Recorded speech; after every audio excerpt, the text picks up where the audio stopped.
Hello dear friends, आप सभी को मकर संक्रांति की हार्दिक शुभकामनाएं। कैसे हैं आप सभी? आशा करता हूं आप सभी स्वस्थ होंगे, व्यस्त होंगे और मस्त होंगे। मैं आपका अपना गुरुजी द कंपटीशन पैसेंजर वाला आप सभी का अपने चैनल में हार्दिक स्वागत करता हूं। मैं लाया हूं सीटेट 2022-23 में पर्यावरणीय अध्ययन एवं शिक्षण शास्त्र से संबंधित सीटेट परीक्षा में आने वाले महत्वपूर्ण प्रश्नों की श्रृंखला। ये हमारा पार्ट 6 है बच्चों।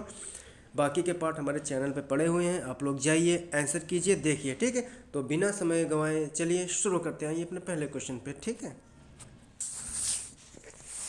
पहला क्वेश्चन, बगुला भैंस पर बैठता है क्योंकि ऑप्शन ए, बगुला तथा भैंस में सहजीवी का संबंध है। ऑप्शन बी, बगुला मनोरंजन के लिए भैंस पर बैठता है। ऑप्शन सी, भैंस बगुले को एक स्थान से दूसरे स्थान तक आने जाने में मदद करती है। ऑप्शन डी, बगुला भैंस को डराना चाहता है।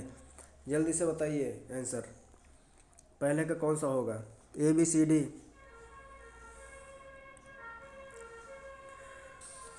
तो पहले का जो आपका राइट ऑप्शन होगा वो होगा ऑप्शन ए।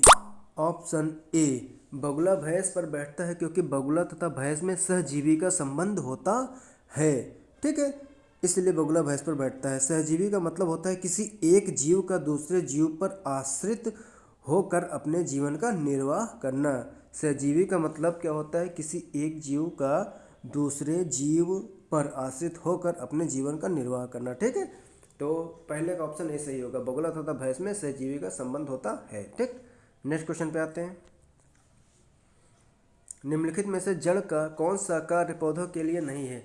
मतलब कि जड़ पौधों के लिए कौन सा कार्य इनमें से नहीं करती है? ऑप्शन ए, भोजन भंडारण या संचित करना। बी, ह्यूमस उपलब्ध कराना। सी, पौधों को सहारा देना। डी, जल तथा खनिजों का अवशोषण करना।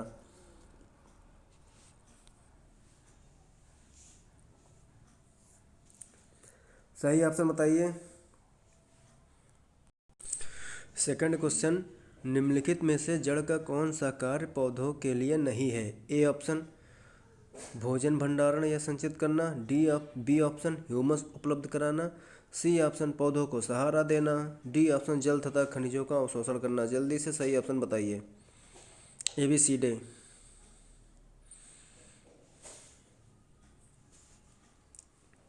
तो इसका जो सही ऑप्शन होगा वो होगा ऑप्शन बी, दूसरा ऑप्शन, ठीक है।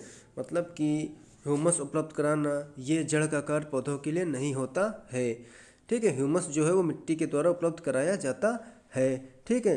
तो मिट्टी की जो सबसे ऊपरी परत होती है, कृषि के संदर्भ में मिट्टी की जो सबसे ऊपरी परत होती है उसको हम ह्यूमस कहते हैं, जिसमें जैविक पदार्थों की मात्रा भरपूर होती है, ठीक है। जैविक पदार्थों तथा पत्तियों, वनस्पतियों, जीव जंतुओं के जैविक पदार्थों इनके सड़ने गलने से ह्यूमस बनती है, ठीक है। और ठीक, और कंपोस्ट, जो तैयार कंपोस्ट खाद होती है या वनों से प्राकृतिक खाद, जो कंपोस्ट खाद प्राप्त होती है, ठीक। कंपोस्ट खाद जो तथा वनों से जो प्राप्त प्राकृतिक कंपोस्ट खाद उसको भी ह्यूमन कहते हैं, ठीक है। तो जो मिट्टी की सबसे ऊपरी परत होती है उसको हम ह्यूमस कहते हैं, ठीक, जिसमें जैविक पदार्थों की मात्रा भरपूर होती है, ठीक है। जंतुओं के जैविक पदार्थों तथा वनस्पतियों के सड़ने गलने से ये मिलती है, ठीक है। तो जड़ का अगर कार्य देखें पौधों के लिए नहीं तो ह्यूमस उपलब्ध कराना। ह्यूमस मिट्टी के द्वारा उपलब्ध कराया जाता है। मिट्टी की सबसे ऊपरी परत होती है जिसमें उर्वरता अधिक मात्रा में होती है, उर्वरता अधिक मात्रा में होती है, ठीक है, समझ गए। तो इसका जो सही ऑप्शन होगा वो होगा ऑप्शन बी, ठीक। चलिए नेक्स्ट क्वेश्चन पे आते हैं। सीढ़ीदार कुएं अथवा बावड़ी से संबंधित निम्नलिखित कुछ कथन दिए गए हैं। ए, वे जल भंडारण तथा संरक्षण की पारंपरिक व्यवस्था हैं, ठीक। दूसरा, सामुदायिक स्रोत के रूप में उनका प्रयोग होता था। तीसरा, उनका निर्माण मुख्यतः वर्षा रहित राज्यों में होता है। चौथा, उनमें केवल संदूषित जल होता है, ठीक। तो उपयुक्त में से कौन सा कथन सही है या कौन से कथन सही होंगे? ए 1 और 2, बी केवल 1, सी 1 2 3, डी केवल 4। सही ऑप्शन बताइए कौन सा होगा।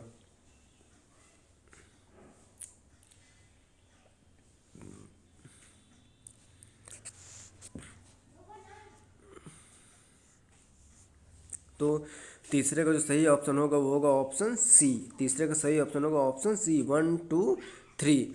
मतलब कि सीढ़ीदार कुएं अथवा बावली जो बनाए जाते थे वे जल भंडारण तथा संरक्षण की पारंपरिक व्यवस्थाएं हैं। सामुदायिक स्रोत में उनका प्रयोग होता था और उनका निर्माण मुख्यतः वर्षा रहित राज्यों में होता है और उनमें संदूषित खराब जल होता है, ये नहीं, इसके लिए नहीं बनाया जाता। ठीक, समझ गए।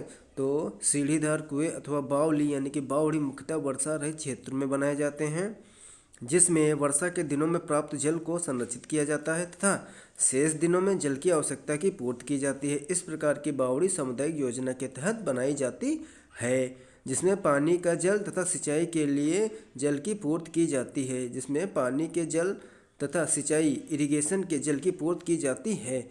तो ऑप्शन 1 2 3 सही है, ऑप्शन 4 आपका गलत है। ठीक है, तो तीसरे का सी ऑप्शन सही है। आइए अपने नेक्स्ट क्वेश्चन पे आते हैं। चौथा, जल्दी से बताइए।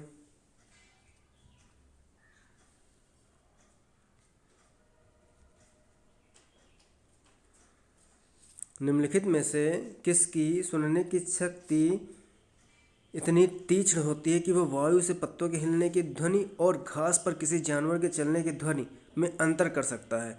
निम्नलिखित में से किसकी सुनने की शक्ति इतनी तीक्ष्ण होती है कि वह वायु के पत्तों के हिलने की ध्वनि तथा घास पर किसी जानवर के चलने की ध्वनि में अंतर कर सकता है? ए बाघ, बी गिद्ध, सी रेशम का कीड़ा, डी कुत्ता। जल्दी से ऑप्शन बताइए, ABCD में से कौन सा सही होगा?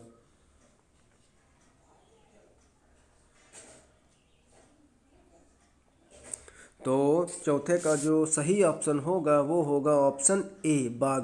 बाघ मतलब कि बाघ के सुनने की क्षमता इतनी तीक्ष्ण होती है कि वह वायु के पत्तों के हिलने की ध्वनि और घास पर किसी जानवर के चलने की ध्वनि में अंतर कर सकता है। ठीक है, तो इसका सही ऑप्शन होगा आपका बाघ। ठीक है, जिससे अपना शिकार बहुत ही आसानी से पकड़ लेता है। ठीक, अच्छा, गिद्ध जो होता है, गिद्ध, वल्चर, वल्चर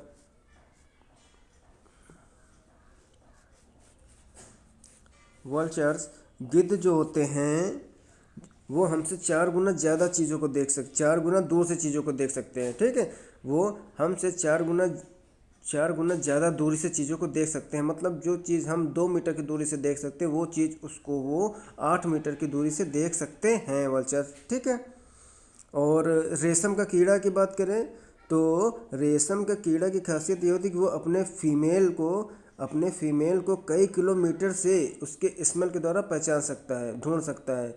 मतलब कि रेशम का कीड़ा अपने फीमेल कीड़े को कई किलोमीटर से उसकी स्मेल से फाइंड कर सकता है। ठीक है, तो वो उसको अपनी फीमेल को उसकी स्मेल से पहचानता है, वो कई किलोमीटर दूर से पहचान सकता है। ठीक है,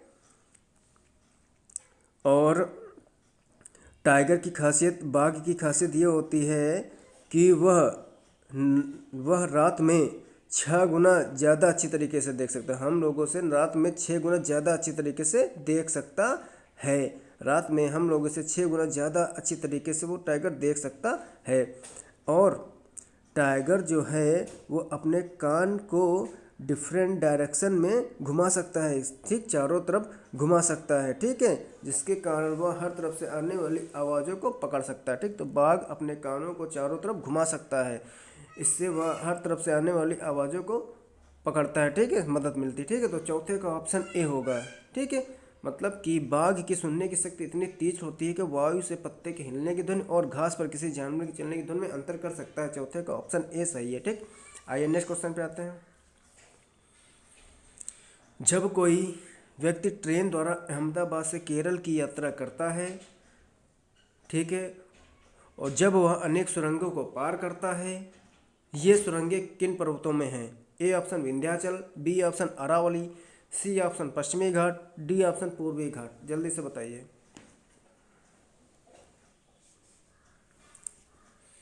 जल्दी से बताइए इसका सही ऑप्शन क्या होगा?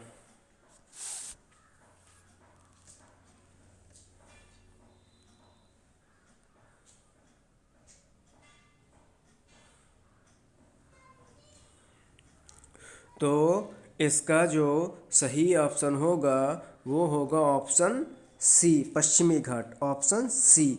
मतलब कि जब कोई व्यक्ति ट्रेन द्वारा अहमदाबाद से केरल की यात्रा करता है और जब वो अनेक सुरंगों को पार करता है तो ये सुरंगें पश्चिमी घाट पर्वतों में होंगी। ये सुरंगें पश्चिमी घाट पर्वतों में स्थित होंगी। ठीक है, अर्थात वो पश्चिमी घाट पर्वतों से गुजर रहा होगा।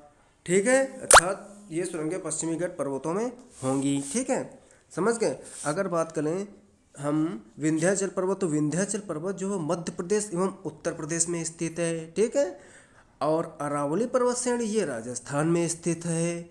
ठीक, और मैं पूर्वी घाट की बात करूँ तो पूर्वी घाट आंध्र प्रदेश तथा तमिलनाडु का समुद्री तट है। पूर्वी घाट आंध्र प्रदेश तथा तमिलनाडु का समुद्री तट है। ठीक है, और पश्चिमी घाट जो है वो उस पर महाराष्ट्र राज्य आपका स्थित है। पश्चिमी घाट पर महाराष्ट्र राज्य स्थित है। ठीक है, इसीलिए जब अहमदाबाद से केरल की यात्रा करते हैं तो पश्चिमी घाट के सुरंगों से होते हुए ट्रेन जाएगी। ठीक है, तो इंडिया का ये ऐसे मैप होता है। ठीक, ये इधर कहीं गुजरात होता है, अहमदाबाद, यहाँ महाराष्ट्र होता है, नीचे यहाँ पे केरल होता है, तो ट्रेन ऐसे से जाएगी, यही पश्चिमी घाट होता है। ठीक है, समझ गए। तो पश्चिमी घाट में स्थित सुरंगों से होके जाएंगे। ठीक है, समझ गए। तो पांचवें का ऑप्शन सी आपका सही होगा। आइए फिर नेक्स्ट क्वेश्चन पे आते हैं। तमिलनाडु के निकटवर्ती समीपवर्ती राज्य हैं। तमिलनाडु के निकटवर्ती समीपवर्ती राज्य हैं। ए केरल, कर्नाटक, आंध्र प्रदेश। बी केरल, गुजरात, कर्नाटक। सी आंध्र प्रदेश, गोवा, कर्नाटक। डी गोवा, कर्नाटक, केरल। जल्दी से सही ऑप्शन बताइए, क्या होगा? जल्दी से सही ऑप्शन कीजिए। तो इस प्रकार से ज्योग्राफी के भी क्वेश्चन पूछ लेता है, सीमाओं से संबंधित। ठीक है, राज्यों से संबंधित किन कौन किससे सटे हैं। ठीक है, कौन किसके उत्तर में है, कौन किसके दक्षिण में है, ये सब क्वेश्चन भी पूछ लेता है सीटेट। ठीक है, इस प्रकार क्वेश्चन पूछता है। तो इसका जो सही ऑप्शन होगा वो होगा केरल, कर्नाटक, आंध्र प्रदेश। केरल, कर्नाटक, आंध्र प्रदेश। थोड़ा सा मैप दिमाग में होना चाहिए तभी बता पाएंगे इस प्रकार के क्वेश्चन। केरल, कर्नाटक, आंध्र प्रदेश। ठीक है, ये तीन राज्यों की सीमा तमिलनाडु से मिलती है, यानी कि तमिलनाडु के निकटवर्ती या समवर्ती राज्य केरल, कर्नाटक, आंध्र प्रदेश है। ठीक है, समझ के।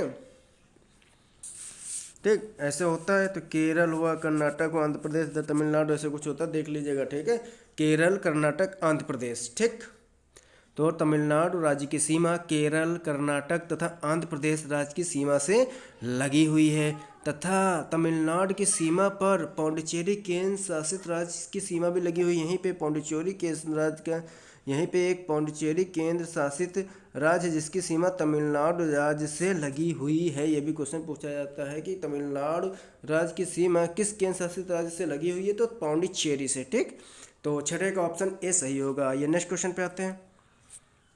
मच्छरों के प्रजनन की रोकथाम के लिए ठहरे पानी पर तेल डालने की सलाह दी जाती है। ऐसा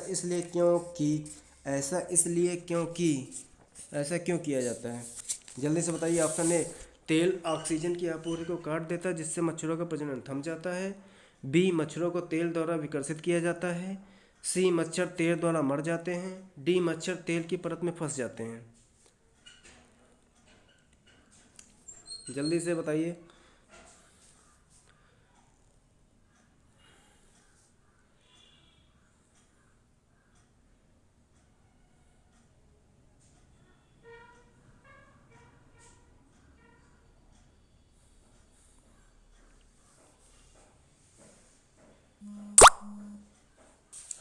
तो सातवें का ऑप्शन होगा सही ए ऑप्शन। सातवें के ए ऑप्शन आपका सही होगा। तेल ऑक्सीजन की आपूर्ति को काट देता है जिससे मच्छरों का प्रजनन थम जाता है। तो मच्छरों के प्रजनन की रोकथाम के लिए ठहरे पानी पर तेल डालने की सलाह दी जाती है। ऐसा इसलिए क्योंकि तेल ऑक्सीजन की आपूर्ति को काट देता है जिससे मच्छरों का प्रजनन थम जाता है।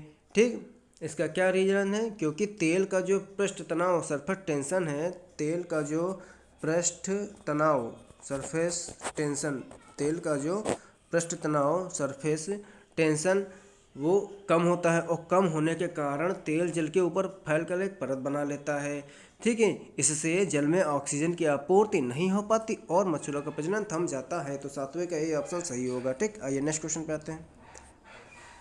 राष्ट्रीय पाठचर्या की रूपरेखा 2005 के अनुसार निम्नलिखित में से कौन सी एक पर्यावरण अध्ययन की विषय वस्तु है, यानी कि थीम है। राष्ट्रीय पाठचर्या की रूपरेखा 2005 के अनुसार निम्नलिखित में से कौन सी एक पर्यावरण अध्ययन की विषय वस्तु यानी कि थीम है। ए भोजन, बी सौरमंडल, सी मौसम, डी ऊर्जा। जल्दी से आंसर कीजिए।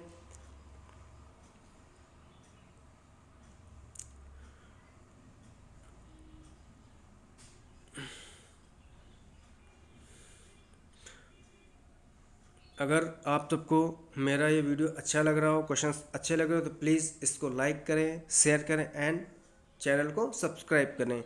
ठीक है, यही हमारा मोटिवेशन है, जिससे मैं आप सबके लिए अच्छे अच्छे क्वेश्चंस लाता रहता हूँ। ठीक है, तो चलिए देखते हैं इसका सही आंसर क्या होगा ABCD में से। तो राष्ट्रीय पाठचर्या की रूपरेखा 2005 के अनुसार पर्यावरण अध्ययन की विषय वस्तु थीम है, तो इसका ए ऑप्शन सही होगा, भोजन। ए ऑप्शन सही होगा, भोजन। ठीक है, भोजन। ठीक, तो भोजन जो है पर्यावरण अध्ययन की विषय वस्तु है। ठीक है, थीम है। बाकी सौरमंडल, मौसम, भूगोल की विषय वस्तु है। ऊर्जा विज्ञान की विषय वस्तु है। ठीक है, आइए, तो 8वें का ये ऑप्शन सही है। चलिए अपने नेक्स्ट क्वेश्चन पे आते हैं। प्राथमिक कक्षाओं में पर्यावरण अध्ययन को सिखाने सीखने में कहानियाँ एक महत्वपूर्ण पहलू हैं। ठीक है, पर्यावरण अध्ययन के कक्षा में कहानी सुनाने के लिए निम्नलिखित में से कौन सबसे कम उपयुक्त कारण है। ए कहानियों में व्यक्तियों के अनुभव शामिल होते हैं। बी कहानियाँ अनेक विषय क्षेत्रों को छूती हैं। सी कहानियाँ कक्षा प्रबंधन में सहायता करती हैं। डी कहानियाँ पर्यावरण अध्ययन अवधारणाओं से संबंध जोड़ने के संदर्भ उपलब्ध कराती हैं। जल्दी से सही आंसर बताइए।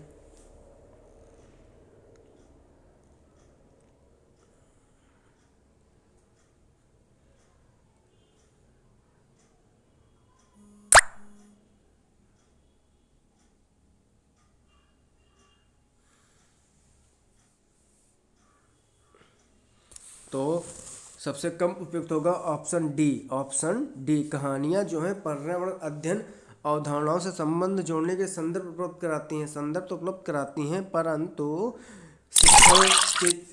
शिक्षण कौशल के लिए यह बहुत ही कम उपयुक्त है। ठीक है, तो शिक्षण कौशल से अगर देखा जाए, शिक्षण कौशल के संबंध में ऑप्शन डी बहुत कम उपयुक्त है। ठीक है, तो प्राथमिक कक्षाओं में पर्यावरण अध्ययन को सीखने सिखाने में कहानियाँ एक महत्वपूर्ण पहलू है। ठीक है, क्योंकि कहानियों में व्यक्ति के अनुभव शामिल होते हैं तथा कहानी कई विषय क्षेत्र को छूती हैं और साथ ही साथ कक्षा प्रबंधन में सहायता करती हैं। ठीक है, कहानियाँ पर्यावरण अध्ययन अवधारणाओं से संबंध जोड़ने के लिए संदर्भ उपलब्ध कराती हैं, लेकिन यह शिक्षण कौशल में बहुत कम उपयुक्त है। ठीक है, इसका उपयोग शिक्षण कौशल में बहुत ही कम है। ठीक है, तो 9वें का ऑप्शन डी आपका सही है। चलिए नेक्स्ट क्वेश्चन पे आते हैं और लास्ट क्वेश्चन पे। पर्यावरण अध्ययन पाठ्य पुस्तक की विषय वस्तु में ऑप्शन पहला है परिभाषाओं और व्याख्यानों को दूर रखा जाना चाहिए, रटकर सीखने देना चाहिए, बच्चे को प्रश्न करने और खोजने का मौका मिलना चाहिए, बच्चों को केवल लिखित जानकारी देनी चाहिए। सही विकल्प चुनिए, सबसे सटीक विकल्प चुनिए। कौन सा होगा, ABCD? जल्दी से बताइए। तो इसका जो सही ऑप्शन होगा वो होगा सी ऑप्शन, केवल 3। सी ऑप्शन होगा केवल, थर्ड ऑप्शन सही है। बच्चे को प्रश्न करने और खोजने का मौका मिलना चाहिए। पर्यावरण अध्ययन पाठ्य पुस्तक की विषय वस्तु में बच्चे को प्रश्न करने और खोजने का मौका मिलना चाहिए। तो पर्यावरण अध्ययन के पाठ्य पुस्तक की विषय वस्तु इस प्रकार होनी चाहिए कि बच्चों को प्रश्न करने एवं प्रश्नों के उत्तर खोजने का मौका मिलना चाहिए। इससे बच्चों में सृजनशीलता, क्रिएटिविटी का विकास होता है। ठीक है, बच्चे सक्रिय होकर चीज़ें सीखेंगे, सक्रिय भागीदार बन के सीखेंगे, चीज़ें बहुत अच्छी तरीके से सीखेंगे। ठीक है, तो इसका ऑप्शन सी सही होगा, केवल और केवल 3। बच्चों को प्रश्न करने और खोजने का मौका मिलना चाहिए पर्यावरण अध्ययन पाठ्य पुस्तक की विषय वस्तु में। ठीक है, तो चलिए बच्चों, हमारा ये सेशन ख़त्म होता है। अगर आपको सेशन अच्छा लगा हो तो please like my video, share my video, subscribe my YouTube channel the competition passenger. यही मेरे लिए मोटिवेशन है। मैं और आप सबके लिए अच्छे से अच्छे क्वेश्चन लाता रहूँगा। मिलता हूँ अपने नेक्स्ट सेशन पे, तब तक के लिए थैंक्स। ठीक है, आप सब अपना ख्याल रखिएगा। मिलते हैं अपने नेक्स्ट सेशन पे। जय हिंद, जय भारत।